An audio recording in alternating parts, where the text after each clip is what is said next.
Texas Rangers have won the 2023 World Series, so Jonesy is here so that we can close out what was a great 2023 MLB season. So let's get to it. This is Flashing the Leather.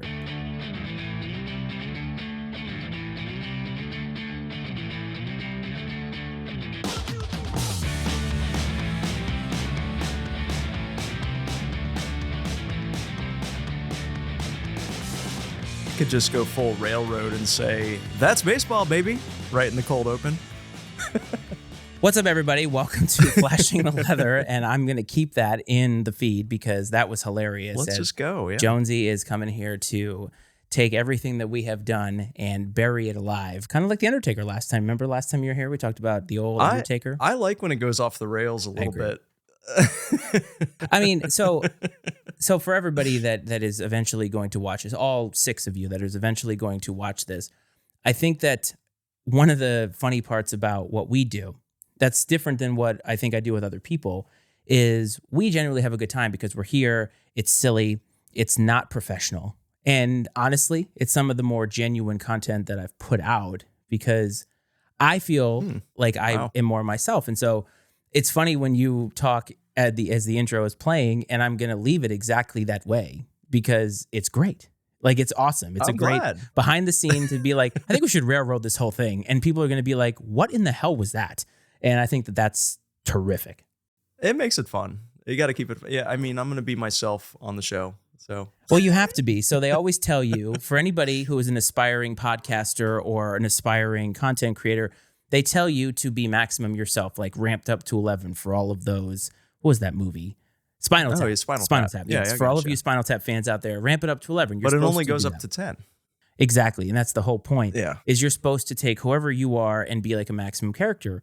But I think that's what's fun about what you and I do here every time we talk about baseball, because for a sport that I think many people casually, right, not baseball fans, I'm talking about casual, see it as boring. Yeah. I think you and I make it fun and funny because we take something that many people maybe can't relate to because they find the sport itself boring. I can tell you that people who don't watch baseball, who watch us, think it's funny. They think that we are entertaining. I think that's great. If I can change one person's mind about baseball, they think it's boring and they think, oh, I didn't think about that before, then I've done my job. Yes, you have definitely done your job, and you have done it well as the 2023 season is over. So as we are recording, we are about a week away from Thanksgiving. Somehow, man, we're a week away from Thanksgiving. I think the first time we recorded here was back in May. So this is the 5th episode that we have done together. And we've done some good work together, more specifically for all you people who love Shohei Ohtani. We said that they should trade him, and guess what? They should have. And they didn't. So we were right. Just pointing that out there. So the season is over. Again, you're right again. The season is over. And the Texas Rangers are World Series champions. First time, I believe, in 63 years that they are World Series champions. And I find that to be kind of awesome. A lot of the longest streaks in baseball have been broken at this point. I think there are some that are now taking over that mantle. I want to say the Seattle Mariners might be. The Padres are probably up there as well. Twins? Twins probably. Okay. Well, the Twins were in the 1990s. Yeah. So the Twins were 91. Yeah. Okay, yep. So I think there are fewer and fewer franchises that weren't created yesterday that haven't won a World Series. Rays. The Rays. One of them.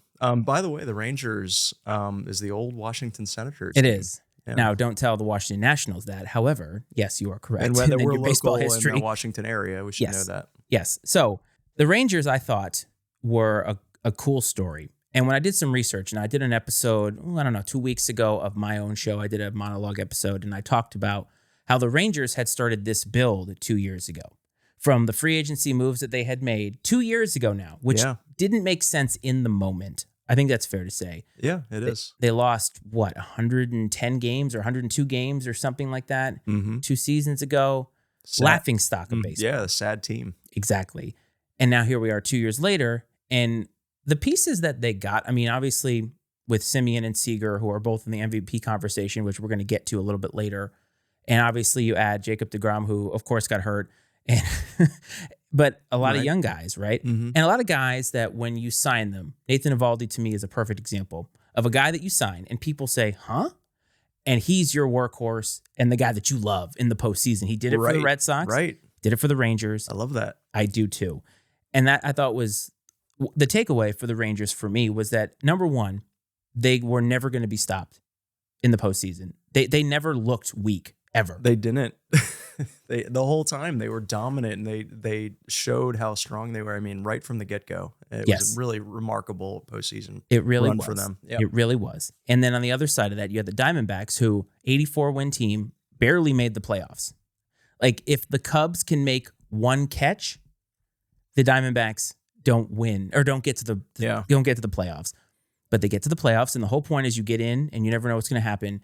And with their core of young guys, right? Make it to the World Series. Zach Gallen, Corbin Carroll, they make it to the World Series, and they just run into a team that was playing better than every other team that made the postseason, period. That's all that I think you can say. I don't think it's an indictment on the Diamondbacks at all.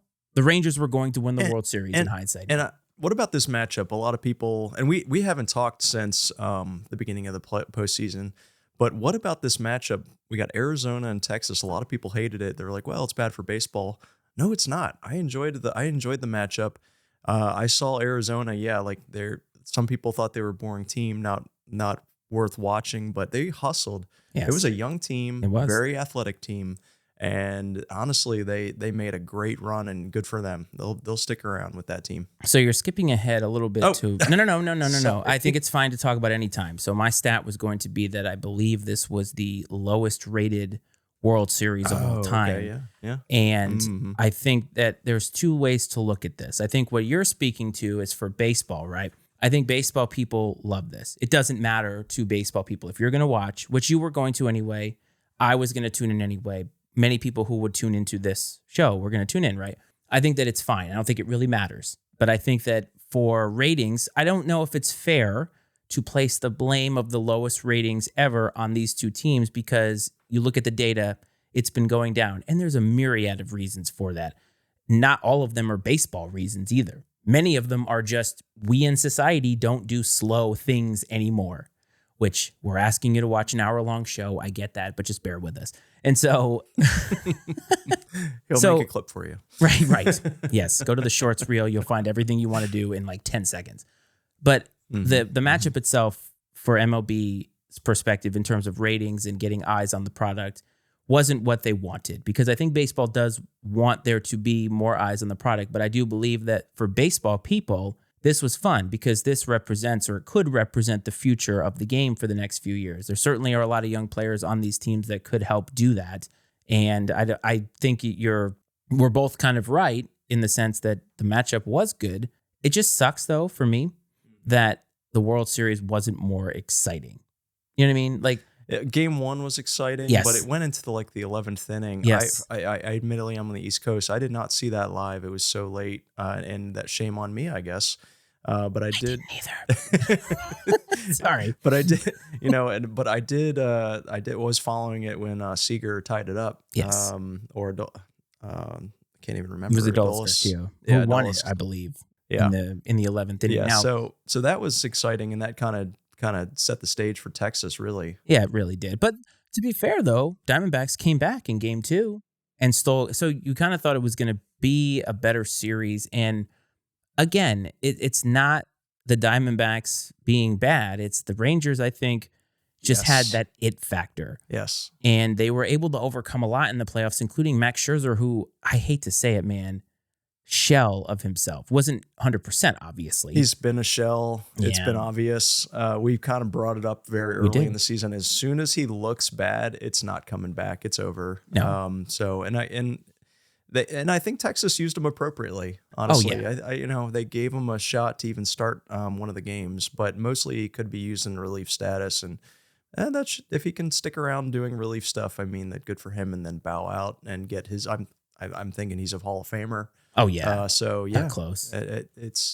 He's a great talent, and it's a shame to see that stuff fall, but it's inevitable. It is. He will be the first Curly W in the Hall of Fame. You can quote me on that. Yeah, I love that. Probably will be. So that's something to look forward to. But I think for me, for the Rangers, I think that the X factor was not even on the field. I think it was Bruce Bochy. I think that Bruce Bochy could now be regarded in the pantheon of best managers of all time. Maybe, and I'm not even a prisoner of the moment, because the World Series ended 2 weeks ago. Bruce Bochy is a 4-time World Series champion, retired and came back with this team and got them to play selfless baseball and win a World Series. To me, that is the sign of a great coach. I wish that I could get more into what's going inside the manager's mind, because a lot of the fans, you can really only speculate what they're doing. But like you said at the beginning of the show, they were kind of a sad, sorry state of a team. Now, they did spend some money and got some pieces to support some of the young talent. That's what you need to do to set yourself up. But then it does take a solid coaching approach and managerial approach to get your team ready and then win. So yeah, hats off to Bruce Bochy and coming back and doing that. He outcoached many of the teams out on the field, and it's not just talent that makes it happen. So good for Texas and good for him. Really happy for him. I think that Bruce Bochy is deserving of it. Now, he's an old man now, but again, I think that for baseball, it's all sports, but analytics, number crunching has become so prevalent in professional sports. More specifically, NBA, NFL, and MLB. I don't know how much it matters in hockey per se, because I think hockey is a bit of a different sport. But in baseball, as you know, analytics drive free agency. They drive inning-to-inning moves, so many different things. And I think that that's all well and good. As a stat guy, as a numbers guy, I see the value. I do believe that one thing that is missing in today's society in general is experience. Knowing when the right move is or what the right move is. Yeah. And I think that's where Bruce Bochy, winning all of those World Series, coaching all of those teams, Padres, Giants, Rangers, right? He loves the West divisions, obviously. And I think that experience matters. I really think it does, because I think that your team can buy into it. I think the younger coaches... That's it, yes. The team can buy into it with more experience. That's a good point. Yeah. Absolutely. And especially when you have some veteran guys who maybe have played for him or have been down that road. Corey Seager obviously has had postseason success. So hot right now. Right? Yeah, he is. He is very hot, to quote Jacobin Magatu from Zoolander. So the Rangers, I think, are great. I think they have a bright future, although some of their pieces, like Evaldi, who knows how long he can produce at that kind of level. But the younger guys, I think are going to be there. I think Simeon obviously is fantastic. What's going to hit all of these teams? The Rangers spend money, so it might not hit them, but free agency always does it, man, because these teams come with these big checkbooks, and you have to make a decision. But the Rangers have proven and shown that they will spend money. So I think that won't be an issue. The Diamondbacks, on the other hand, are not in that same boat, I think. Well, I think that you're right. I think we'll see. It's a we'll see situation, right? I mean, the fans, did they show up? Stay tuned. I think I was seeing, and remember, I'm a Phillies fan, and there were tickets on sale in Arizona, and Phillies fans were trying to buy tickets in order for the stadium to be empty, which it's a bit of a shyster move, but I guess it's all as well. But I think the tickets were $100 or something, whereas in Philly they were much higher, obviously. But we'll see. Arizona, they have some pieces. Can they kind of fill the gaps with free agency and make a run? Who knows? But I think that you still have to deal with the Dodgers, who are looking a lot less strong now. But you have to look at your division and see what's possible and make a move. We say a lot less strong as they have 2 of the 3 MVP candidates that are up for voting right now. This year, they obviously were very tough to beat, but then they bowed out in the first round again. Well, speaking of the postseason awards, they have been releasing them over time. I just want to say to everybody, and Jonesy and I talked about this before, it annoys the absolute hell out of me that all these leagues leak these things out over days. It doesn't need to be days. I just don't understand. I get it that you want to have content, but what else is there to say that Brandon Hyde won the Manager of the Year outside of, he deserved it, and moving on? Yeah. Is there anything else? No, it's like every day. It's multiple days. Just make it one day. Just drives me insane. It's like the college football make it a show. You can make it a little show for MLB if they want to do something, Well, they do that. That's my point. Is they get all these analysts to talk about who won the Manager of the Year, and I'm like, thank you. Well, this person didn't. Well, only one person can win it, and Brandon Hyde of the Orioles. The Orioles were like the best team in the American League all season long. Who, by the way, the Orioles have been stinky prior to the last 2 seasons, right? Is that the biggest surprise for you? Would you say the Orioles, how dominant they were all year? Yes. All year? I mean, I thought they were going to run out of gas. Yeah, And they so kept going. and I think that when you talk about surprises, I think I had not given credence to the building that they had done in the farm system and how that had been cultivated the right way.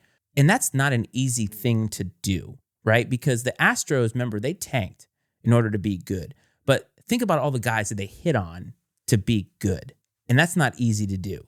Because baseball is really hard because unless you're like, even Bryce Harper was in single A and then moved up to double A, right? Many guys, they have tons of talent. Their ceiling is super high. But the grind of baseball is tough.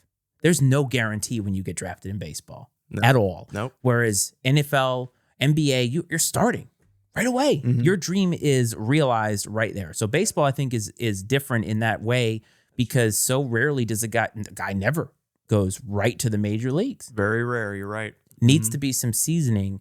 And so for the Orioles to do that and do it to me so quietly, and maybe that's on me. So if somebody's going to be an Orioles fan, look, I'm not saying that the Orioles didn't deserve it. I'm just saying wasn't paying attention. Look at their team talking about being seasoned. Rutschman.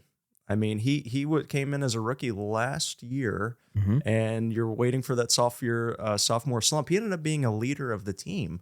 I couldn't imagine him leaving the team anymore and them being anywhere near as good as they were this year.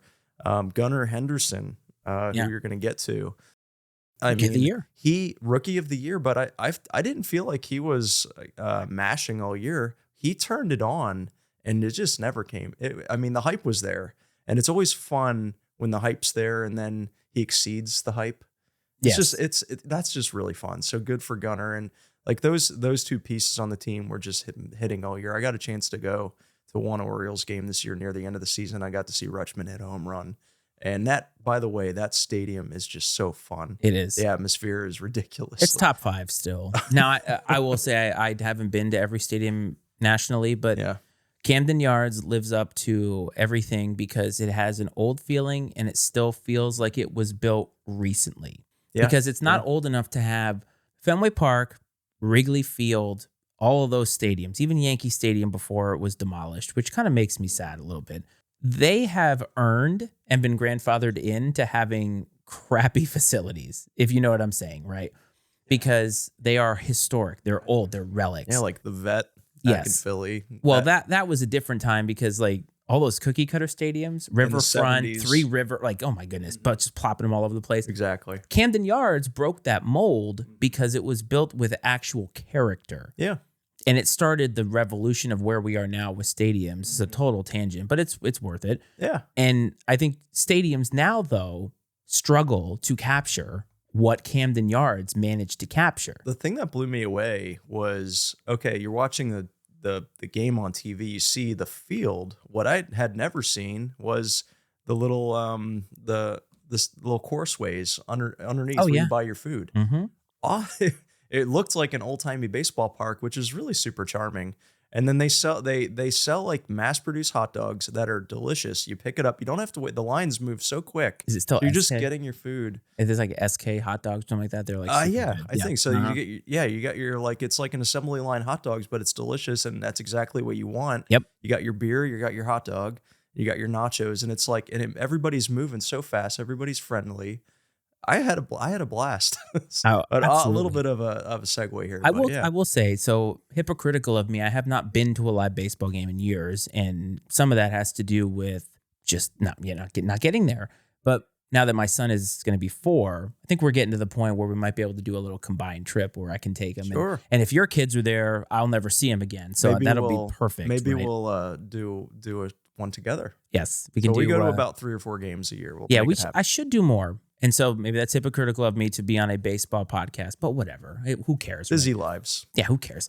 So I agree with you, though, about the Orioles. And I think what it comes down to for me, the biggest surprises most of the time in sports are teams that I thought, or at least I feel like were under-promising and over-delivered. I don't think, unless you're a super Orioles homer, I don't think anybody thought the Orioles were going to be that good. I don't think so. And you're right. I mean, under promising, over delivered. That's exactly what they were this year, all year long. Mm-hmm. A+. Yep. And it's a fun story. And I will say one of the great things about becoming a generalist in sports, for the most part. I mean, obviously I love my Red Sox and all that, but I love being able to get caught up in a great story. Like the Texas Rangers were a good story. The Diamondbacks were a good story. There were other great stories. The Marlins, by the way, Skip Schumacher. Skip Schumacher, yeah. He deserved it, by the way. I know that a lot of people thought. Oh, you think so? I thought the Marlins. He was good. The Marlins. Yeah. I think that says everything. And think about this, though. Marlins. How many managers of the year have won from the Marlins? Remember, Joe Girardi got fired after winning manager of the year for the Marlins. Oh, my gosh. And I think I didn't even know he was a Marlins manager. I think it was like one season he won. And season. He got fired apparently because he said something to Jeffrey Loria while he was in the dugout. And Jeffrey said, well, you got to get rid of this guy. So that's how he got fired. And then he won manager of the year that year. But the reason I think Skip Schumacher... Isn't that what happened in the Houston Astros? Like some guy got fired. Yeah, it's always great. All these something. Great. Yeah, I mean, just said something wrong to the wrong person one day. There's like fist fights in the Senate right now. So, I mean, there's fighting everywhere. Sure. Sure. You're going to see that all over the place. But the reason I say that Skip Schumacher deserved it was because the Marlins. And I think your success is prefaced by all of the things that the organization has done for a while that have made it or been almost the antithesis of success. I think that's a fair criticism to say of the Marlins because Jeter came in promising that they weren't going to just dump everybody, and they dumped everybody again. I mean, as an NL East guy, I expect them to be at the bottom every year. Mm-hmm. I hope that they be at the bottom. And when they're not at the bottom, it's disruptive, and that's exactly what they are. They're just disrupting the status quo, and that's exactly the role that they need to be playing. And honestly, they come in and they play. And we talk about evolution of baseball a few times on this show throughout the year. Scrappy, athletic, small ball teams can have a place in this league. Absolutely, and that is what they can do. Now they do have their guys who can crush. Soler. Okay, good big piece for them if he can be on. They made an acquisition, a very good acquisition with Jake Berger from the White Sox. Good hitter. And then they have a bunch of scrappy young fast guys with Sandy. I think he's coming back, Alcantara, and a couple Jesus Luzardo. So they're a team that's going to be around next year, and Skip Schumacher definitely has their attention. They've got my attention now. And that's why I think he deserved it, because talk about over-promising. Mm-hmm. But also, part of being a great manager, we talked about it with Bruce Bochy, Skip Schumacher could take this collection of pieces, which, again, collection of great pieces doesn't necessarily mean success. And the Marlins had a successful season when they made the postseason in 2020, but it was a shortened season, so it was a sprint rather than a marathon. Mm-hmm. And baseball, being a marathon that it is, allows the good teams to rise up. And the teams, like you said with the Orioles, thought they were going to fade a little bit, and they never did. To me, a team that you think is going to fade and does well is managing, because it takes a lot to get a team to perform consistently over 6 months, man. Like, it's a long season playing just about every day. There's not much of a break. And I thought that was really neat that they made it. And the Phillies unceremoniously booted their asses out of the playoffs, but it didn't take away how they got there. No, so they did well, and the same with Arizona. I mean, I think Arizona had a different outcome. They made it further because they had the talent, but very, like I would say, a little bit of a similar makeup there, where they've got some pieces, a couple starting pitchers, a couple guys, and let's see what they can do next year. And will the front office mess it up? Because Marlins. And I've got the same question about the Orioles too. Because the front, you and I both, the owner, you and I both have it. The Angelos family has not been trusted at all. So let's talk Cy Young, and we should mention that Corbin Carroll did win the Rookie of the Year. I don't know if that was obvious, but obviously he had a fantastic season. Led the Diamondbacks, was kind of one of the story pieces for that team. So heard he was half Taiwanese. I think so. Yeah. Great player, really fun to watch. So Cy Young. And the Cy Young is interesting to me because I believe for both sides, all of the pitchers that were up for each award, I don't think any of the teams made the playoffs, which is fascinating because you would think, I think it was the 6 players that were listed as finalists, if you consider that. Not one of them, I don't think, was on a playoff team. And the 2 guys that won was not in a playoff team, which Garrett Cole, his first. Blake Snell, his second, because he won one a couple years back with the Tampa Bay Rays. Mm-hmm. So both guys had a fantastic season. Now, the Yankees season was an absolute dumpster fire. Garrett Cole was a bright spot in the dumpster fire, the whitest light in what was absolutely a trash fire. I love saying that too, by the way. And both New York teams were friggin' awful this year, Terrible. and I'm here for it. And Brian Cashman's probably going to get fired. I don't hate the Yankees as much as I used to because they're not as good as anymore. But it's still, so, I can be okay with that. There's a satisfaction in seeing them have talent and not deliver. You're a Red Sox fan as well, so I am. You might be. No, but I've never hated biased. them. It's more funny to me because you see this talent. Obviously, Judge's talent. Obviously, Stanton. They got the Cy Young winner, the reigning Cy Young winner now. Yeah.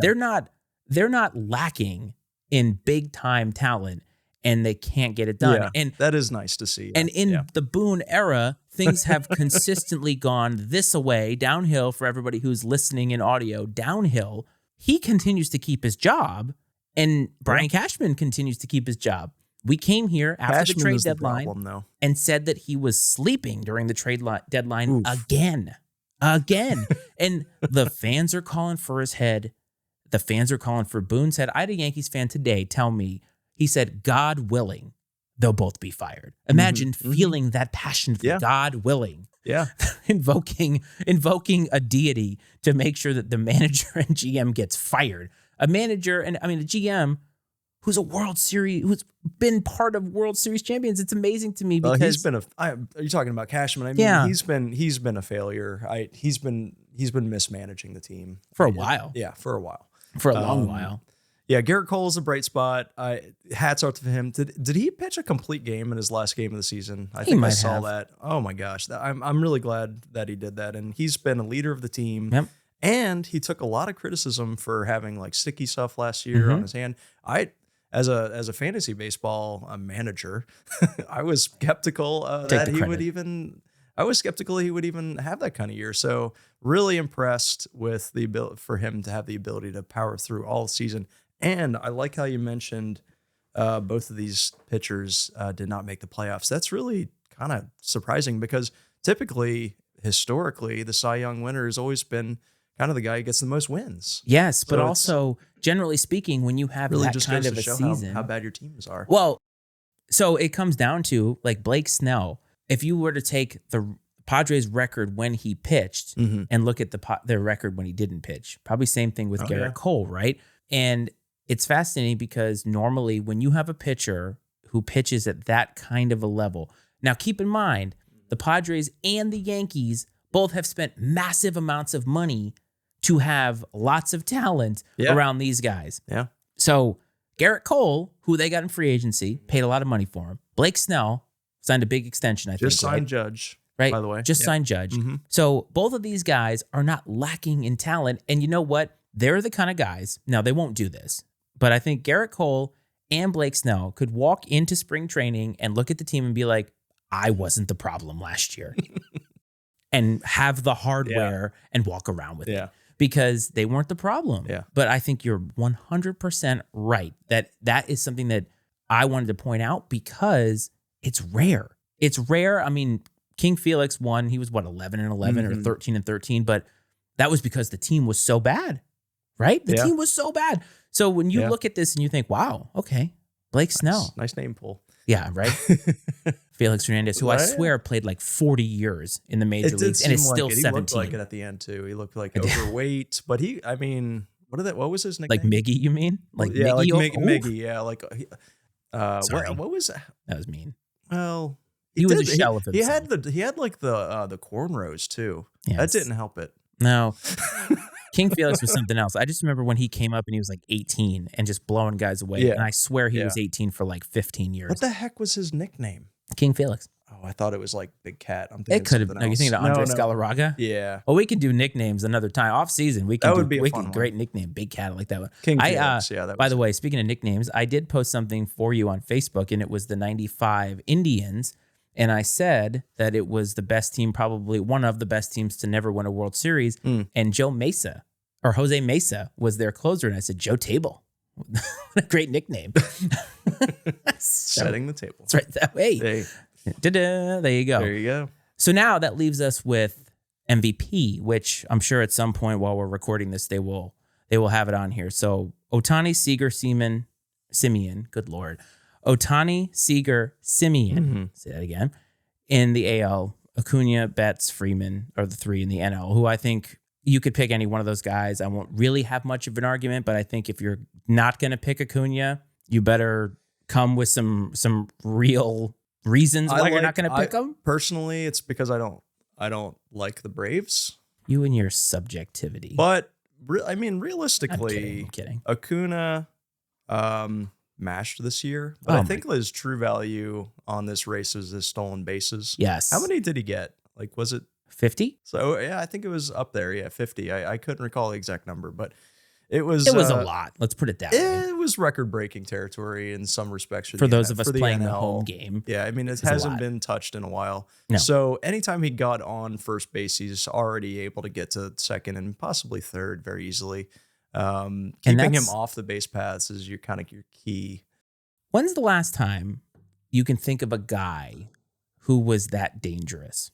Because there were guys that were that dangerous. On the base paths, like stealing bases? Like, think about, guys that, when I say that dangerous, historically, guys that have been that kind of production in terms of stolen bases have been your leadoff guys. They haven't really been guys that you expect to hit for power, driving a bunch of runs. That's what makes Acuna Mookie Betts for the Red Sox? But Mookie Betts, to me, was never a guy that if he got on first base, he was guaranteed to get a second. Ichiro. He did get 20.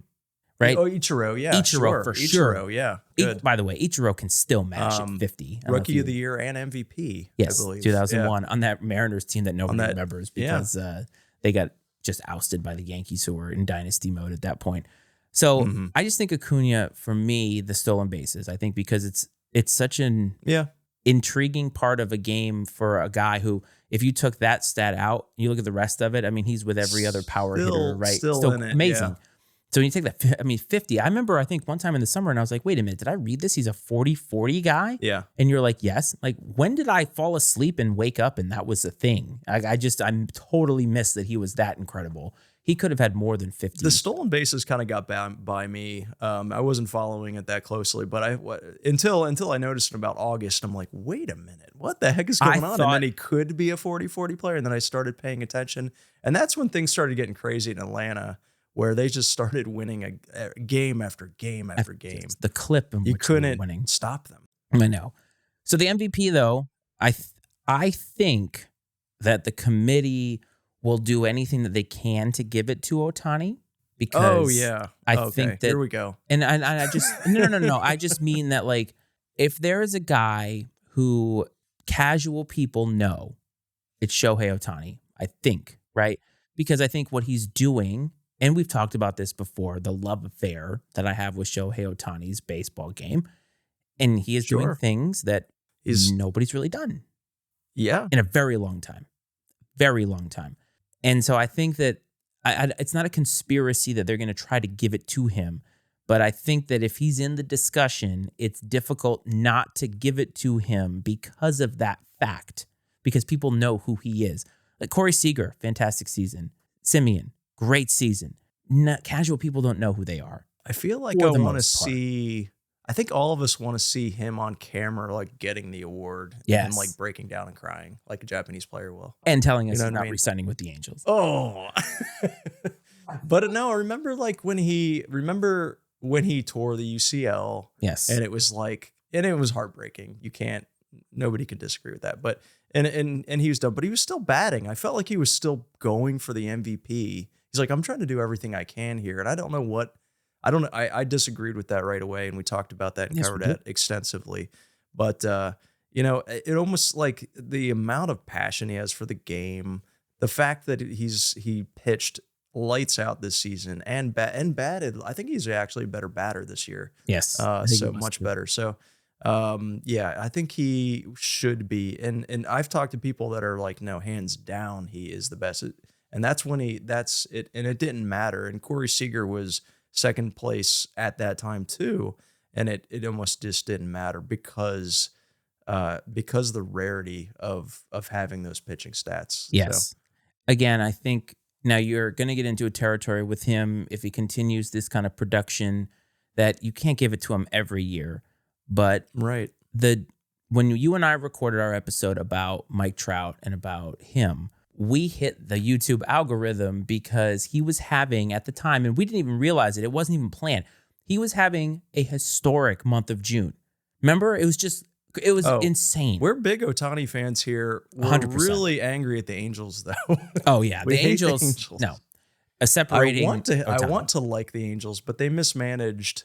It feels like every star player that they've ever had. Oh, they 100% have. But this is a good segue actually into the offseason because he is clearly the free agent on the market. Oh yeah. And I want to talk. We last time I said we should bring this up now because there's sort of like a philosophical discussion to be had about how you spend money on him now because the injury, the surgery has changed the calculus a little bit. And I don't say that again to say that he's not worth what we thought or projected, right? Yeah. But now it's a calculation. It's a risk. Yes. Yeah. It's a calculation on risk. Yes. And I think though, as fans, like you and I were silly. We hijacked the opening, but we're trying to bring some kind of realistic perspective. Yeah. You can separate yourself in this case because Ohtani is not a Brave or whatever, although he's interested in the Braves. Yeah. But I don't hate the Braves. No, that of course much. not. They're just the rival. But now teams are ponying up dough, and let's conservatively say 5, 6, 7 teams maybe are going to be in the discussion to have the kind of money that it's probably going to take to sign him.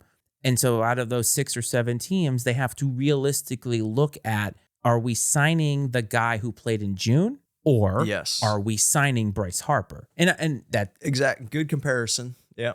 Because he being a DH for over a year with the UCL injury. Yes. Yep. And he is at a weird place age-wise because what is he, 28? Something like that. I think he's like 28. So this is not going to be, I don't think this is not going to be some short-term contract, like some prove-it contract. He has to recognize, his people have to recognize, you need to go get your money now because it's never going to be hotter. Even with this injury, it's never going to be hotter. Get the 10-year, multi-year contract. And before, I think we were talking about, I don't know if we ever covered it, but I was thinking $50 million a year at least. Oh, yeah, that's why I think I said $500 million. Like he has 10 years, he has that much at stake. And John, realistically, like, are you in for your team signing him now? If the injury doesn't happen, 100%, but now? Yeah, I mean, exactly. If you're an owner or fan, whatever, you're looking at this and saying, "Oh, okay, I can definitely get a bat." Right? You can definitely get a bat. Okay, and then that's the Bryce Harper comparison. Who, hey, by the way, pretty dang good. Yeah, working out. Not in the MVP top 3 here. No, but that's fine. But he contributed immensely to the Phillies, and then was able to find a way to get into the defense with playing first base, by the way. So, and then it's like, well, will he pitch again? And that's what makes him special, is because he actually is a pretty darn good pitcher. Now, second Tommy John surgery's over. It went successfully without a hitch. Then there's going to be at least a year and then a ramp up. So he's not pitching next year. Nope. You're talking about 25 season now. And then how good will he be? That's the unknown as well. So I'm failing to think about who's had 2 Tommy John surgeries and has been good again. I'm sure there is a top pitcher that I can't think of, but it's possible. Is it fair to say with Ohtani that teams that are in are valuing the hitting more than the pitching? Ooh, you'd have to be. I think even before the injury, I'm saying just in general. Like what I know that pitching is very, very valuable, but for him specifically, I think he's a better hitter than he is a pitcher, which is not to say that he's a bad pitcher at all. Yeah. But I think if you're going to go for broke in putting all your chips into one of his 2 skill sets, I think you're going to do it offensively and not pitching. I think. I'm wondering if he can play any other position. I'm wondering if he can do something on defense. I mean, of course, I want him on the mound because that's what he's good at. He's been doing it since he was, how old? Like 12? Oh, yeah. Even earlier, I'm sure. And I know that he's talked about in the past wanting to play until he's like 40. And he wants to win a World Series. He wants to win the MVP. Looks like he's about to do that. All these things he wants to check off the box. That's how much of a competitor he is. He just wants to achieve all these huge milestones, and he wants to play. He wants to win. He's extremely passionate. So like, and he's a brand, you know, he's a brand. He brings something to your team. So like, say he goes to the Red Sox. I've actually heard that in the name of teams that could potentially, because of Yoshida on the team. So I think, you know, and I don't think the Mets would be interested. I've kind of thought about that, but I really think he's going to end up on the Dodgers, even though that bothers me. But I think that's still the landing spot. But it's, you know, then the Dodgers, they have no pitch. By the way, they're Julio Urias is gone. He's got that domestic violence situation. Kershaw looks like, you know, he looks like he's done. Yes. They have nobody. And then so would they get Ohtani for that amount of dollars and then just say, well, we can't pitch him for what, $40-50 million a year. So they're stuck, and they're maybe they'll make a wild card next year. Here's a team that I think now should have the balls to go get him. It's Texas Rangers. They just won a World Series. Double down. So there's no pressure now, right? No pressure in that it hasn't been so long, because they've had some near misses. Remember, they went 2 years in a row, lost to Bruce Bochy, as a matter of fact, I believe in the Giants in 2010, I think. Yeah. And then that crazy World Series with David Freese in 2011. If they go in for him at that kind of money, again, they just won the World Series. And so that's a great point. It's not much of a risk. And I'm thinking about it from the fans' perspective, because, you know, fans always overreact to these things. You mentioned Evaldi. I mean, he's got like 1 year left. Yeah. You know, and he got injured at the end of the season, came through, but I don't know if he can repeat what he did last year. Same thing in 2018 with the Red Sox. It was a magical run that was all meant to happen. Nathan Eovaldi apparently is some lightning rod for if you want to win the World Series. Oh, and Will Smith too, by the way. Not the other one, but the guy who's won 3 World Series on 3 different teams, which is insane. So I think Ohtani to the Rangers, it's a team that he's been linked to. He wants to play for a contender. Exact opposite of Mike Trout, at least from everything we've heard publicly. But we haven't actually heard from Shohei Ohtani. So I would love to see him win the award just to see what would happen. So we will get those awards out to you whenever they come out. I'm sure at some point today they're going to put them out. But like, you've seen the Japanese players, like when they win, they just like break down and cry. Like, and if you don't, it's like a show of disrespect. That's I love that. Me too. Speaking of showing signs of disrespect, you talk about Brian Cashman. I don't think the Yankees will be in on Ohtani, probably because Brian Cashman is out here throwing shade at Giancarlo Stanton, which is fascinating. Should be. Because, well, yes and no, right? Yes and no. I guess yes and no. I think when the team stinks and you as the GM clearly have no wherewithal to realize that you are part of the problem and you're throwing your current players under the bus, it's not really great if you want to get guys to come to New York. A little bit of a desperation, just like saying. Saving some face, throwing, it's not me. It's you. This Mike. It's a bold move. Let's put it that way. It's Mike with 4K Stanton. But here's the thing. He's not the most hated man in all of baseball. That award goes to the most unlikely person, and that is Craig Counsell. So Craig Counsell did something that I told you about, shouting through the window like the asshole neighbor that I am. And that's right. Craig Counsell, who was the manager of the Brewers, who I said was boring. I said that the Brewers were boring. My apologies to Milwaukee. You're no longer boring now. Craig Counsell jumps ship and goes to the Chicago Cubs and is the highest paid manager in Major League Baseball. Right. But what's amazing about it, and we'll see how I feel about post-production if I can put this on here, but man, let me tell you, the city of Milwaukee hates Craig Counsell now, to the point that somebody went to this Little League field, I think, that he has sponsored and like spray painted his name and crossed it out and just wrote ass on it. Like, that's the best we could do. It's the best we could do for a guy, Craig Counsell, who a great manager. I'm not going to sit here and tell you that he's not a great manager, but this is not like, I can't even think of a manager right now. Like, that's how I'm trying to think of like an all-time great manager, like that you would feel this way about. I mean, I get it. Okay. there's an emotional attachment because Craig Counsell is from the area and all that kind of stuff. The guy won World Series. Oh, is he from Milwaukee? Yeah, supposedly, yes. Okay. I get it, okay, but this is professional baseball. Professional baseball. This is not Little League, man. He does not have some like contractual thing in which he has to stay with that team. The Cubs came to him and said, "We'll pay you a shitload of money to manage the team." He's like, "Yeah, I'll be there." Exactly. How can you fault somebody for accepting a larger amount of money? You and I would sign on the dotted line in a heartbeat if they were like, "Do you want to come here for like vastly more money? I'll see you right over there." And the Cubs, I get it. There's a rivalry and stuff like that. But I just thought it was hilarious. But the thing is, though, is he's now the highest paid manager in baseball. And is that weird to you? Very, very weird. Yeah. Because he's not up for manager of the year. At least I don't think that he was, or at least maybe he was, but didn't win the award. The Brewers have been good, but not good enough the last few years. Yeah, we've mentioned it many times throughout the season. They're like winning and petering along. Oh, by the way, this division was very weak this year. Cardinals were terrible, completely non-existent. This was one of your first clips too, by the way, where you're like, terrible. "I'm so glad the Cardinals are bad," and you like looked in the camera. They're and so laughed. terrible, and that was another big surprise for me is how terrible they were again. Franchise usually consistent was really bad.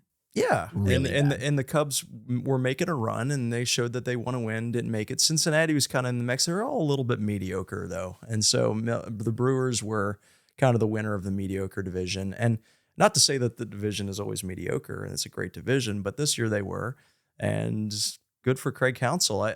He left a very boring, average team that won at a mediocre division. I feel like that's going to stick to me now. And now he's a part of the Cubs, which, I like the Cubs. Next season. See what they do. Next season.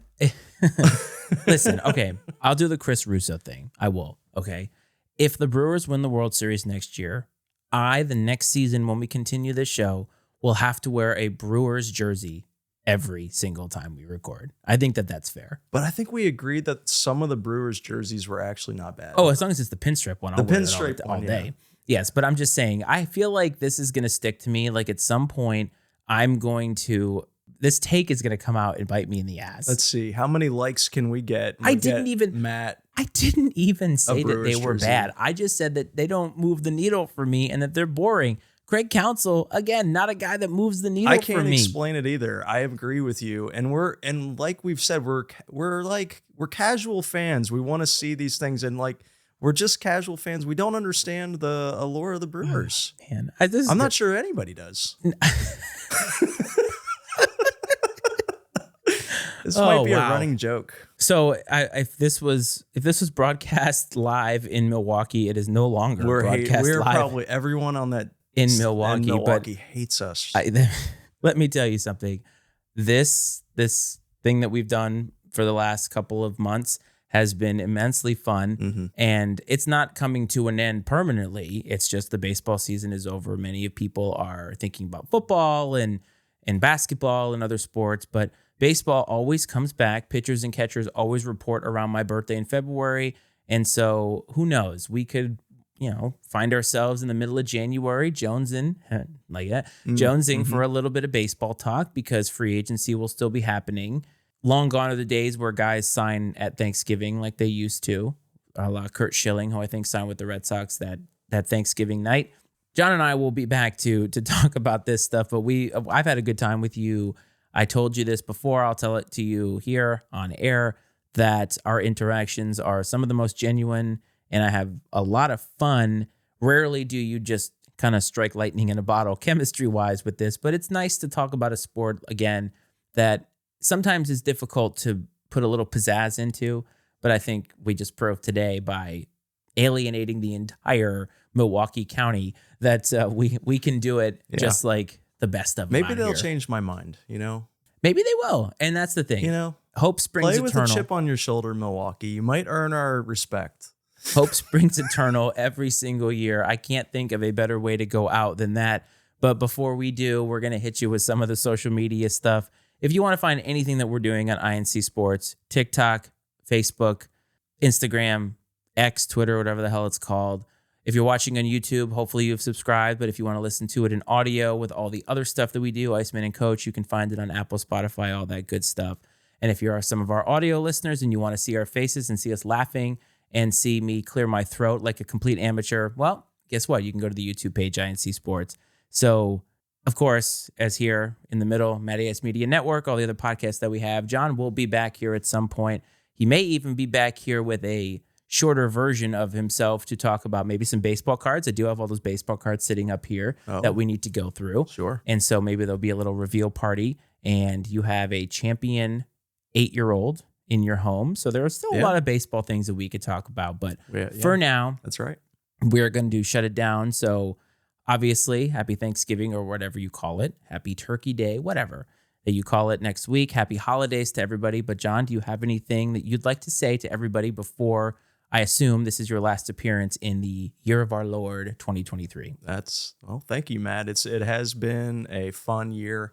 I'm glad to have shared it with you, and I share your sentiment on it having great chemistry, and it has been fun. I appreciate you giving me the opportunity. Thank you. Absolutely.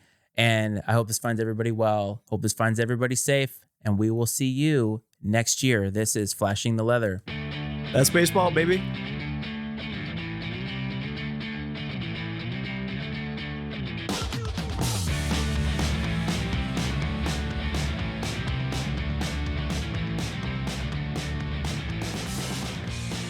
The opinions and viewpoints expressed on I&C Sports are those of Matt Freites, Brad Powell, and their guests, and not necessarily those of the Matty Ice Media Network. I&C Sports is exclusively owned by Matt Freites and Brad Powell and is brought to you by the Matty Ice Media Network.